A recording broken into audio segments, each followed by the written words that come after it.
Maureen O'Sullivan. Yes, Ken Corley. Capan Gul sé réicnach agus táhachtach go bhfuil an díspóireacht seo ag tuisnú inocht. But I see it, and I want to first acknowledge Deputy Flanagan's work on this and his passion on this topic. But I see it as part of a much wider debate, and I think tonight should be the start of that bigger debate, which will look at drugs and alcohol and addiction and treatment and prevention and education. We'll look at health, we'll look at crime, we'll look at harm reduction, we'll look at the whole decriminalising aspect. I do think that the legalising aspect is a much more complex area.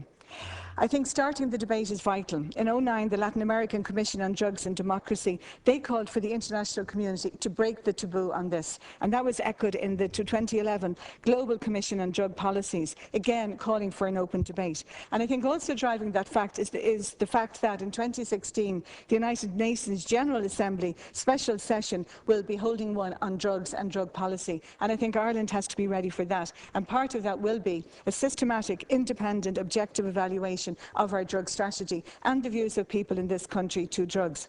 And I hope tonight is the start of that debate.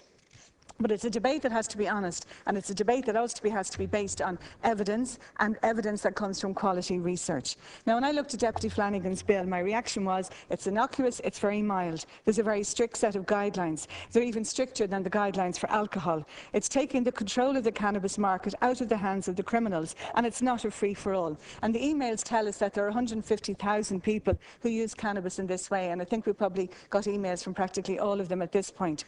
But the point that's also borne out by research, the survey done on drug prevalence by the National Advisory Committee on Drugs 2010 and 2011, is that these people, they're adult, they're educated, they're generally middle class. They are an informed group of people who can make choices and decisions very rationally. And I can see why there is support for that. And if it was followed in that particular way, I too could support it. But I'm coming from a constituency, parts of which have suffered more than any other part of Ireland from drugs. And I can't divorce what's happening in this bill from what I see around me in that constituency.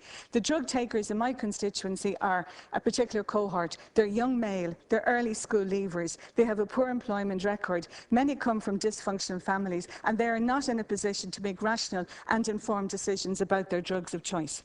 My views come from that background. They come from the fact that I chair the North Inner City Drugs Task Force. I chair the group for the Young People's Facilities and Services Fund, which is looking at targeted response to those communities that are most at risk of drug addiction and misuse. And it also comes from my active involvement with the projects that are working on the ground with those in addiction and with their families. Now, what we're seeing in the inner city is a different type of cannabis from what Deputy Flanagan described.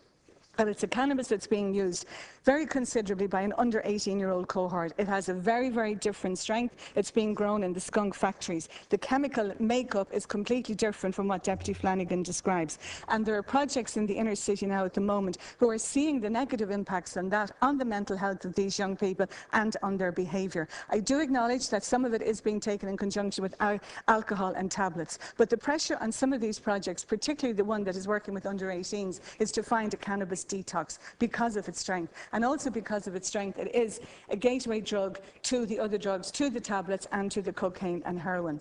This bill is for over 18s, and I think one of the unintended consequences is that the under 18s become a further target and increased targeting of them. Citywide Drugs Campaign had a question recently at their conference, can we take any more in relation to drugs? And the answer was no. And there is an active campaign going on that will put the drugs crisis, a political and public priority. And again, I have to make the point that it's the community and the voluntary sector who are most active with people in addiction, and they are seeing very considerable cuts. I'd like to see us looking at the decriminalising aspect and to stop using prison to tackle the drug issue. Most drug users don't commit crimes except the crime of possession, but that's not to deny the link between cocaine, crystal meth and heroin with crime.